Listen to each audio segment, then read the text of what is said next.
வணக்கம் மாணவர்களே.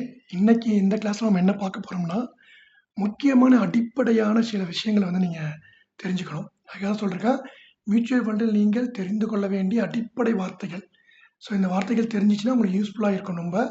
ஸோ நீங்க மியூச்சுவல் ஃபண்ட்ல இன்வெஸ்ட் பண்றதுக்கு. சரிங்களா? ஸோ இதில ஃபர்ஸ்ட் என்னன்னு பார்த்தீங்கன்னா, ஏஎம்சி ஓகேங்களா?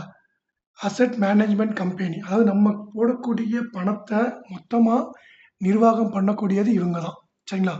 இவங்க தான் வந்து நம்ம பண்ணக்கூடிய பணத்த நம்ம எடுத்து எந்தெந்த ஃபண்டில் போடணும், எப்படி லாபத்தை சம்பாதிக்கணுங்கிறத முடிவு பண்ணுறவங்க இவங்க தான். ஓகேங்களா? ஏஎம்சி அப்படின்னு சொல்லுவாங்க. ஓகேங்களா?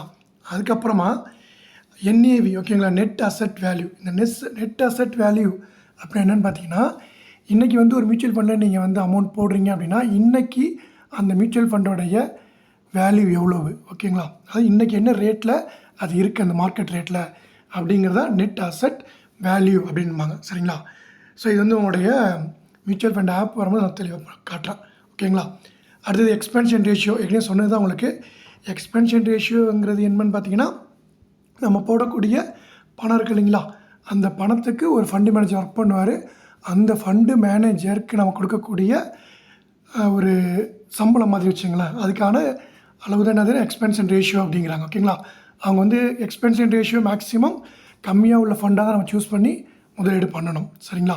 அதுக்கப்புறம் எக்ஸிட் லோடு. அதுலேயே எக்ஸிட் லோடுனா வந்து ஸோ ஒரு மியூச்சுவல் ஃபண்டில் வந்து நீங்கள் பணம் போட்டதுலேருந்து 1 வீக்கு 2 வீக்கு அல்லது 1 மந்த்து அல்லது 1 இயர் அப்படின்னு சொல்லிட்டு கொடுத்துருப்பாங்க. ஸோ அதுக்குள்ளே நீங்கள் எக்ஸிட் ஆனீங்க அப்படின்னா அதுக்கு ஒரு வந்து அமௌண்ட் வந்து அவங்க பிடிச்சிப்பாங்க. ஓகேங்களா?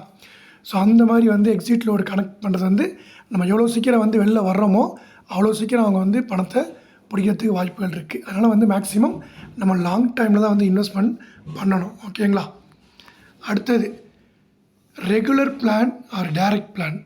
இதில் என்ன வித்தியாசம் அப்படின்னு பார்த்தீங்கன்னா, ரெகுலர் பிளான் அப்படின்னு பார்த்தீங்கன்னா, நம்ம வந்து ஒரு புரோக்கர் இருப்பார். அவர் வந்து நிறைய மியூச்சுவல் ஃபண்ட்ஸ் வந்து வச்சு ப்ரைவேட்டாக நடத்திட்டு இருப்பார். நமக்கு மியூச்சுவல் ஃபண்டை பற்றி எந்த ஐடியாவும் இல்லை அப்படின்னா, நம்ம அவரை அணுகி அவர்கிட்ட காசு கொடுத்து நம்ம மியூச்சுவல் ஃபண்டில் போடுறோம்ல அமௌண்ட்டு, அது எல்லாமே பார்த்திங்கன்னா ரெகுலர் பிளானும்பாங்க. மேக்ஸிமம் நீங்கள் வந்து உங்களுடைய மியூச்சுவல் ஃபண்டில் ரெகுலர் ஆர் டைரக்ட் பிளான் இருக்கும்.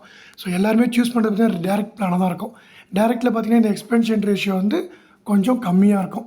ஸோ ரெகுலர் பிளானில் எக்ஸ்பென்ஸ் ரேஷியோ அதிகமாக இருக்கும். அதுதான், வேறு ஒன்றும் இல்லை. சரிங்களா? அடுத்தது பவர் ஆஃப் காம்பவுண்டிங். இந்த பவர் ஆஃப் காம்பவுண்டிங் ரொம்ப இம்பார்ட்டன்ட். ஸோ வந்து என்னென்னா, அதாவது கூட்டு வட்டி. ஓகேங்களா? இதுக்காக தான் நம்ம வந்து மியூச்சுவல் ஃபண்டு போகிறோம். இந்த மாதிரி பேங்க் இன்ட்ரெஸ்ட்டெல்லாம் தாண்டி நம்ம மியூச்சுவல் ஃபண்டு போகிறதுக்கு காரணமே அதான். ஸோ நம்ம பண்ணக்கூடிய பணத்துக்கு ஒரு வட்டி போடுவாங்க, அந்த வட்டிக்கு ஒரு காம்பவுண்டிங் போடுவாங்க. ஓகேங்களா?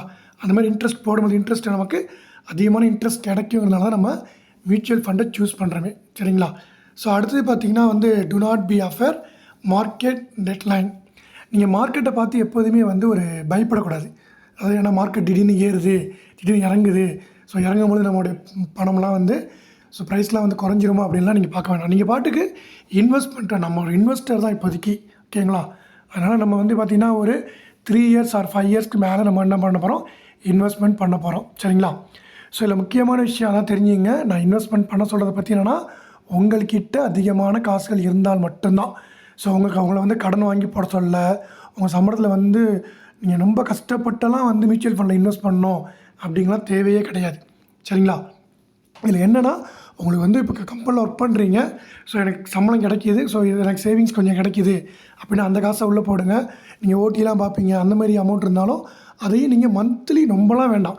ஸோ நம்ம இப்போக்கி வந்து பார்த்தீங்கன்னா ஒரு ட்ரையலாக நீங்கள் என்ன பண்ணலான்னா, ஒரு 500 இல்லை 1000 இதை வந்து நீங்கள் மந்த்லியாக வந்து ஸோ நீங்கள் மட்டும் வந்து மியூச்சுவல் ஃபண்டில் இன்வெஸ்ட் பண்ணிங்கன்னா ஒரு 5 இயர்ஸ் ஆர் 3 இயர்ஸ் இன்வெஸ்ட் பண்ணிங்கன்னா உங்களுக்கு கண்டிப்பாக பெனிஃபிட்ஸ் இருக்கும். அதனால் வந்து கொஞ்சம் பார்த்து நீங்கள் இன்வெஸ்ட் பண்ணுங்கள். யாருமே வந்து ரொம்ப கஷ்டப்பட்டு அல்லது உங்கள் கையில் இருக்க காசோ இல்லை கடன் வாங்கியோ போடணுங்கிற அவசியம் கிடையாது. சரிங்களா? So okay. சரிங்களா? அடுத்த கிளாஸ் பார்ப்போம். தேங்க்யூப்பா.